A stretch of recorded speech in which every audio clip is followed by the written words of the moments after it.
The motorbike gang leader had a fistful of Chuck Norris's shirt, and his right hand was already on its way to Chuck's face. Chuck saw it leave the shoulder. He caught the wrist before the punch was even halfway there, turned it just far enough to take the power out of it, and drove a short front kick into his stomach that sent nearly 300 pounds of him staggering backward into a table. And every person still left in that restaurant understood that this wasn't ending anytime soon. It was a Saturday night in 1973, and 1 minute before this happened, Chuck had been standing behind the counter of the restaurant he'd just opened 6 months ago, talking to Bruce Lee about The Way of the Dragon, the movie the two of them had just made together. The 5 men who kicked the door in that night had no idea about any of that. They had come to shake a new business owner down for protection money, and they had no idea they'd just walked in on the world karate champion. Chuck's restaurant was a small place, a burger counter with a handful of tables, the kind of business a man opens when he wants to build something his family can stand on. Running it was harder than he had expected. He had spent 20 years learning to fight, and none of that told him how to order stock, or keep a grill line moving on a busy night, or make the numbers add up at the end of the week. He was learning all of it the slow way, 1 week at a time. The restaurant was starting to find its feet. Part of that was the food, and part of it was the film. The Way of the Dragon had come out that year, and Chuck had played Colt, the American fighter Bruce Lee faced in the final showdown in the Roman Colosseum. That fight put Chuck's face in front of a lot of people who had never watched a karate tournament in their lives. Some of them saw the movie, worked out that the man who owned the burger place down the road was the same man who had traded kicks with Bruce Lee on screen, and came in to see for themselves. A few of them came back. Word was moving through the neighborhood the way it moves when the food is good, and the owner is behind the counter every night, and the place was slowly turning into something real. Bruce was in Los Angeles that week for meetings, and his career was moving so fast that everyone around him could feel it. There was an American studio deal on the table, the one that would turn into Enter the Dragon, and most of his days were spent in the kind of meetings that decide what a career becomes. He came by the restaurant that Saturday for the simplest reason there is. Chuck was his friend. Chuck had opened a business, and Bruce wanted to sit at the counter, eat a burger, and be there for it. So the two of them sat and talked. It was the easy kind of talk you get between men who've trained together and worked together and don't need a subject to keep going. There were maybe 20 people in the place, and it was a warm, ordinary Saturday night, right up until the door opened. It got slammed open, and every head in the room turned. 5 men walked in, all of them big, in leather jackets with club patches on the back, dirty jeans, heavy boots. They came in the way some men do when they mean to own a room, and the whole place went cold the second they crossed the threshold. Conversations stopped. People turned in their chairs to look. The leader was called Bull, and that wasn't the name his mother gave him. He'd earned it, and it fit exactly how he worked. He stood 6'4" and went somewhere around 280 pounds, the kind of size that starts as muscle and picks up weight over the years without ever losing what's underneath. He'd been running a protection racket in that part of town for 10 years, and the deal was simple. Businesses paid him every month, and in return, nothing bad happened to them. Most places paid because they didn't want the trouble. Paying was cheaper than fighting, and fighting meant broken windows, broken equipment, and customers who stopped coming through the door. The ones who didn't pay found out fast why everyone else did. A window went in one night. A delivery van lost its tires. A cook got jumped in an alley walking home. None of it was ever enough to shut a place down in one go. It was just enough to make the monthly fee look like the smarter option, over and over, until paying stopped feeling like a choice and started feeling like rent. That was the trick of it. Bull never had to burn a place to the ground. He only had to make the fear real one time, and after that, the fear did his collecting for him. Chuck's restaurant was still new on that road, and this was his first time seeing these men. Bull's four spread out through the room, while Bull himself walked up to the counter. They took spots by the doors and near the tables, spacing themselves out the way men do when they've done this plenty of times, and want everyone to understand that the only conversation that matters is the one about to happen at the counter. Chuck watched them move and knew exactly what he was looking at. He'd spent his whole life around men who could handle themselves, and he could tell the difference between men who were posturing and men who'd done this before. One of his regulars, an older man named Sal who ran a furniture shop 2 streets over, was sitting near the back, and Chuck watched him go very still. Chuck put down the rag he was holding, stood up straight, looked at Bull, and asked what he could do for him. Bull leaned on the counter and laid it out. His voice stayed low and flat, like he was reading off a bill. Every business on this street paid him a monthly fee, and in return, the business stayed standing. Tonight was Chuck's turn, and if he said no, Bull and his men would take the place apart. The windows, the tables, the stools, the grill, all of it. He said it like a man who'd said it 100 times, and never once had anyone argue back. Chuck let him finish, and then he said, "Look, I don't know how it works with the other places on this street, and I don't want to know. I built this one myself. I saved for it, I opened it, and I'm here every night. I'm not going to pay you to leave me alone in my own restaurant, so I think you should finish up whatever this is and go." Bull's face did the thing a face does when it hears a word it wasn't expecting. For a second, he just looked confused. Then one of his men, a younger one over by the door, started laughing. He looked Chuck up and down, then looked at the small man next to him at the counter, and grinned. "And what exactly are you going to do about it?" he said. "You and your skinny little friend there?" It went quiet for a second. Then Sal spoke up. His voice was nervous, but he couldn't help himself. "That's Chuck Norris," he said. "He's a world karate champion." The bikers thought that was the funniest thing they'd heard all night, and Bull laughed loudest of all. The young one by the door threw his hands up in a little mock pose, waving slow, floppy shapes in the air, and asked Chuck if that was the karate, the dancing, and whether he was going to dance for them now. Another one joined in. They had no idea who either man was.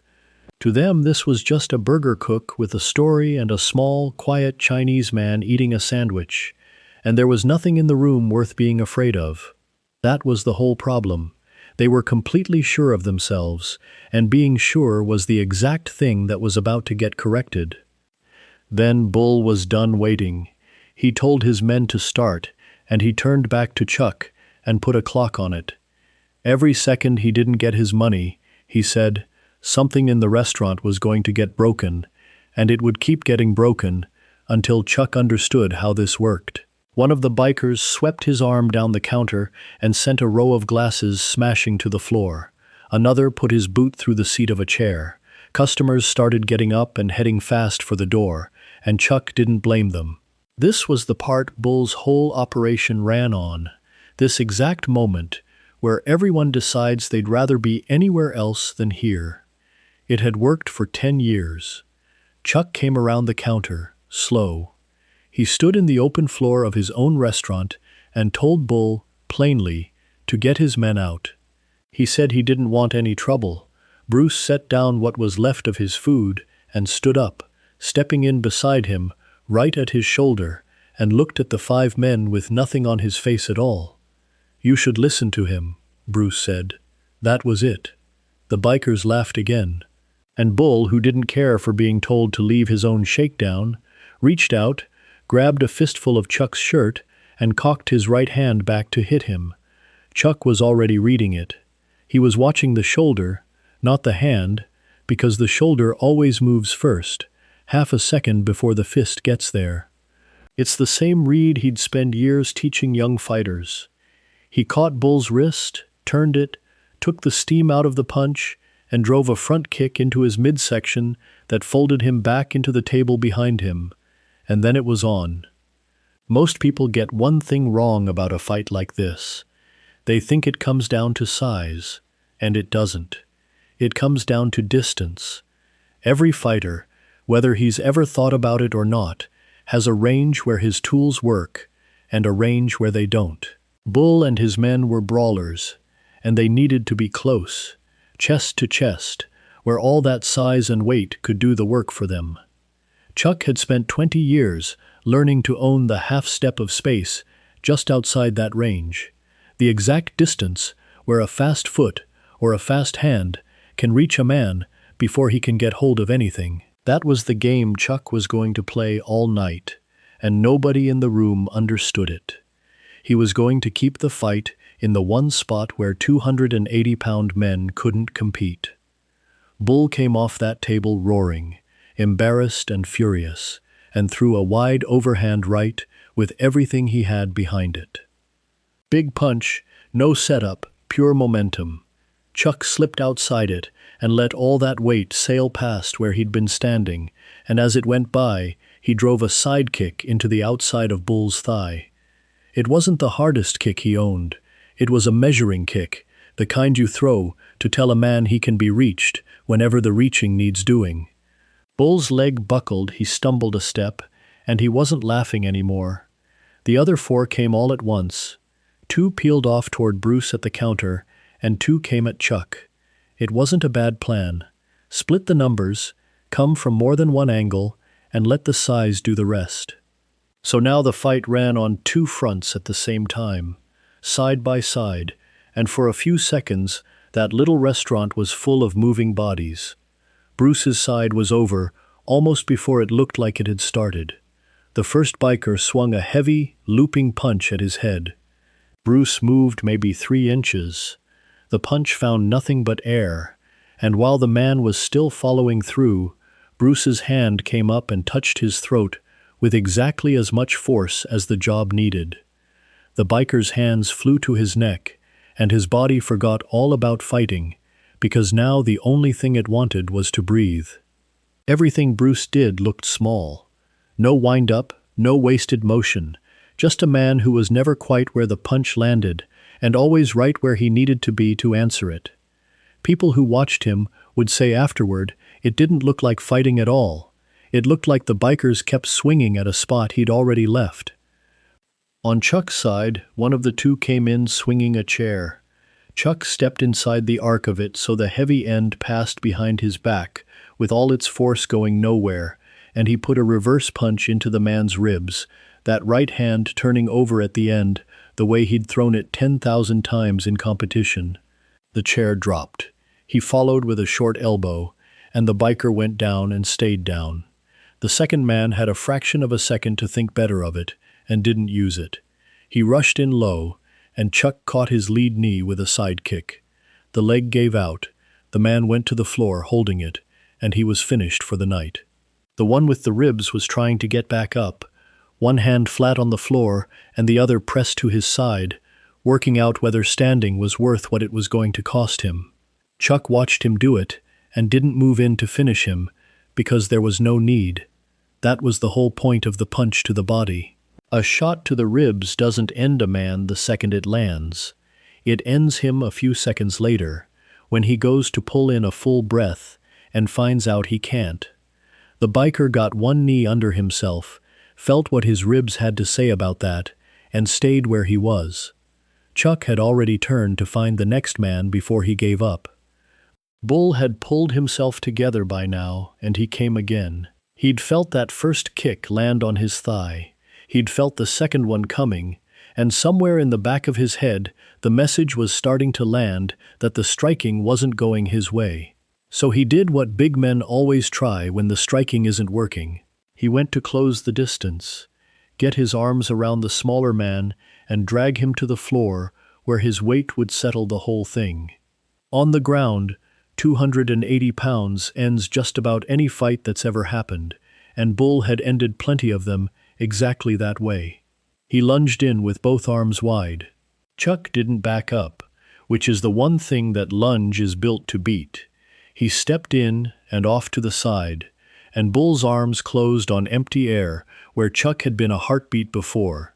His own momentum carried him forward and turned his back half toward Chuck, and there was the opening. Chuck pivoted on his lead foot and brought his heel around in a short, flat arc, the spinning kick he'd won championships with, the one that comes in from a side a man can't see. He didn't throw it at full power, and he didn't aim it to do damage that couldn't be undone. He put it clean into Bull's midsection at maybe three-quarter force, and the biggest man in the room dropped to one knee, both arms wrapped around his own stomach, trying to pull air back into a body that had none left. That left the fourth man, the second one who'd gone for Bruce. He'd watched all of this happen in about the time it takes to watch it, and then he made the choice a lot of men make in that spot, which is the wrong one. He dropped his head and shot in for a tackle, trying to put Bruce on the ground. Against most people, that's the right instinct. Bruce wasn't most people. His knee came up and met the man's face right at the moment he committed to the tackle, the moment when there's no way left to stop it. The tackle collapsed, the man folded to the floor, and he was in no hurry to get up, and that was it. From the moment Bull grabbed Chuck's shirt to the moment the last of his men hit the floor, the whole thing took maybe 20 seconds. Over in the kitchen doorway, one of Chuck's cooks was standing there with a spatula still in his hand, frozen, and he'd spend years describing those 20 seconds to people and never feel like he got it right. A young man at a corner table who'd come in for a burger and walked into the middle of all this hadn't moved either. He'd tell his kids about it one day, and his grandkids after that, and every time he told it, he'd come back to the same thing, which was how little either man seemed to do. Nobody got thrown across the room. Nobody wound up and swung for the fences. 5 big men came in loud and went down quiet, and the whole thing happened at a range where their size never got the chance to matter. Bull was the only one of the 5 still off the floor, and even he was only half up, down on one knee and pulling in air in ragged breaths. His 4 men were down around him. Chuck stood a few feet in front of him, not breathing hard, and nothing about him had changed since he came around the counter. He looked exactly like he had 10 minutes earlier, when he was wiping the counter down. "It's over," Chuck said quietly. "Take your men and get out. Don't come back here, and don't go back to the other places on this street either. If I hear you're still doing this to somebody down the road, we're going to have this exact same conversation again, and I don't think you want that. I know I don't." Bull looked up at him, then looked at his 4 men on the floor. Whatever had been in his face when he walked in was gone now, and something in him added it all up and landed on the only answer he had left. "This isn't over," he said, in the voice men use when they're trying to sound dangerous on their way out the door. "Yeah," Chuck said, "it is." Bull got his men up. They helped each other, slow and hunched over, and made their way to the door. Outside, the bikes started up loud, engines roaring in the dark, all that noise making a show of a power the 5 of them had just proven they didn't have inside that room. Then they rode off. The sound faded, and the restaurant held still for one more second. For a moment, nobody said anything. The young man at the corner table was still holding his burger, which had gone cold in his hand somewhere in the last 20 seconds, and he set it down on the plate without looking at it. The cook with the spatula took a step out of the kitchen doorway and then stopped, like he wasn't sure it was really over and didn't want to be caught out in the open if it started up again. Chuck walked the floor once, slow, making sure all 5 men had gone and none of them had stayed behind by a door. He picked up one of the stools that had gone over and stood it back on its feet. It was a small thing to do, and it told everyone in the room more than any speech would have. The night was already going back to how it had been before. Then somebody started to clap. More of them joined in, the people who'd stayed pressed against the walls instead of running, and it built into something real. It wasn't applause for a fight, it was applause for how the fight had come out. Men had walked in to break something an honest man had built, and they'd left in worse shape than they came, and the people who saw it wanted to say something about that with their hands because they didn't have the words for it. Sal, the furniture man, came up from the back. He was maybe 60, still in his work clothes, and he had the look of a man who'd been carrying something heavy for a long time and had just felt it come off his shoulders. He told Chuck he'd been paying Bull for 15 years, $500 a month, every single month, for his furniture shop 2 streets over. He did the sum right there out loud, and it came to $90,000, handed over across 15 years, because he'd been afraid and had never once seen anyone stand up to those men and still be standing afterward. "I've been paying them half my life," Sal said, "and I never knew it was a choice. Tonight you showed me it was a choice the whole time. Bull won't come back here. He knows what happens now, and when word gets around this neighborhood, and it will, the other shops are going to stop paying too. You didn't just save your own place tonight, you changed the whole street." A couple of the other customers were nodding because some of them had their own version of Sal's story. The monthly payment, the years of it, the quiet anger of a man who thought he had no way out. And in 20 seconds, they'd all just watched the way out. A woman named Dorothy, who ran the dry cleaner on the corner, stood up from the table where she'd been sitting with her husband. She said she'd paid Bull $300 a month for 8 years. Her husband had wanted to go to the police about it years back, and she'd talked him out of it every time because she'd heard what happened to the shoe repairman who did exactly that.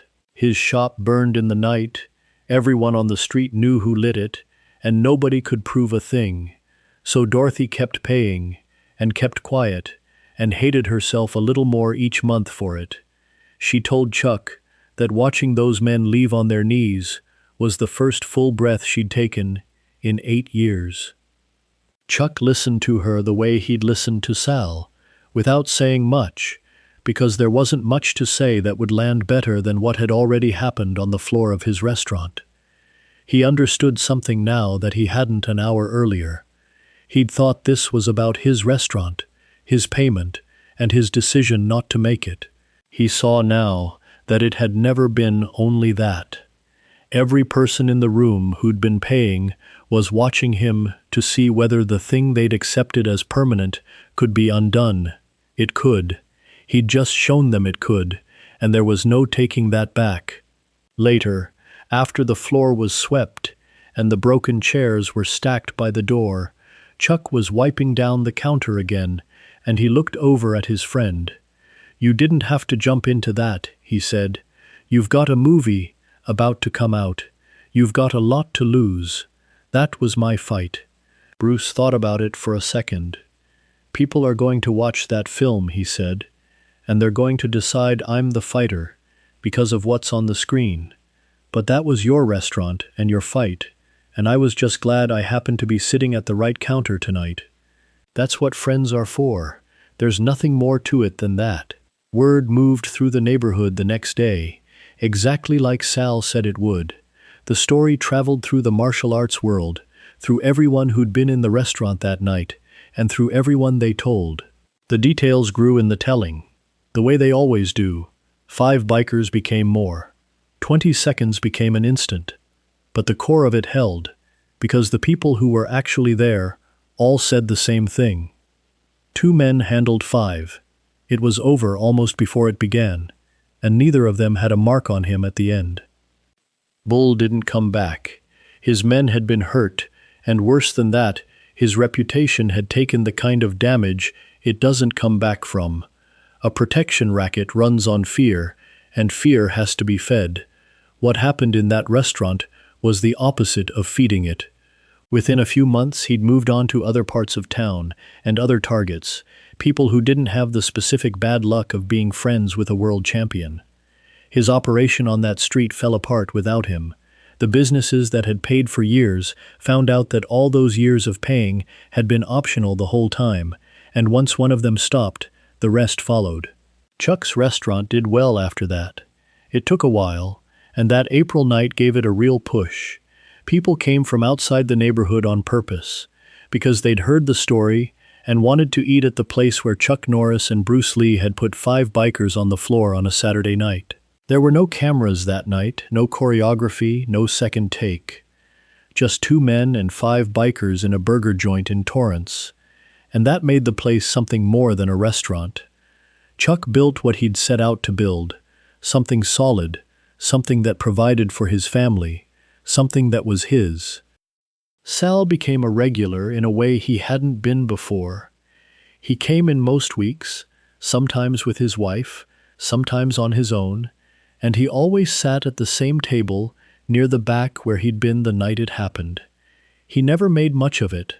He'd order, eat, pay, and on his way out he'd stop at the counter and say a few words to Chuck about the food or the weather or the furniture business. What he was really doing, everyone understood without anyone saying it, was coming back to the one place where he'd watched something he thought was permanent turn out not to be. Some of the other shop owners started doing the same. The restaurant became a place where people who'd all carried the same quiet weight for years could sit in one room together, and none of them had to explain why. Enter the Dragon opened the following year, and it did everything the people around Bruce had said it would. It made him one of the most famous people on the planet, in every country where it played. And that night in the restaurant became one small part of the larger story of who he really was. One more piece of proof that what people saw on the screen wasn't a trick, that the man behind it could do it for real, in a burger joint, with no warning, on any Saturday night you cared to name. Bruce Lee died on the 20th of July 1973, 15 months after that night in Torrance. He was 32 years old, and the world had only just started to understand what it had when it lost him. The friend who stood at Chuck's shoulder that night and told 5 men they should listen was gone before most people even knew his name. For the rest of his life, when someone asked Chuck Norris what Bruce Lee was really like, past the films and past the legend, he'd come back to that night. He'd tell them Bruce didn't have to help. Bruce was about to be the biggest star in the world. He had everything to lose and nothing to gain by standing up in a stranger's fight in a burger joint, and he stood up anyway and stepped to Chuck's shoulder and made it his fight too, because that's who he was. Not the movie star and not the martial artist. A friend who showed up when it mattered and stood next to you when the room emptied out. That, Chuck said, is the part he carried. That's the part worth remembering. Thanks for sticking with me to the end. If you enjoyed this story, you'll love the stories from behind the scenes of Chuck Norris's movies. Scan the QR code on the screen to get your copy, or visit realstoriesfromtheset.com. The Coliseum fight with Bruce Lee, the 4 days in the West Texas dirt with David Carradine, the squib that nearly took his eye in Manila, the helicopters that went down in the Philippines, all gathered into one place for the first time. And remember to hit subscribe. I'll see you in the next one.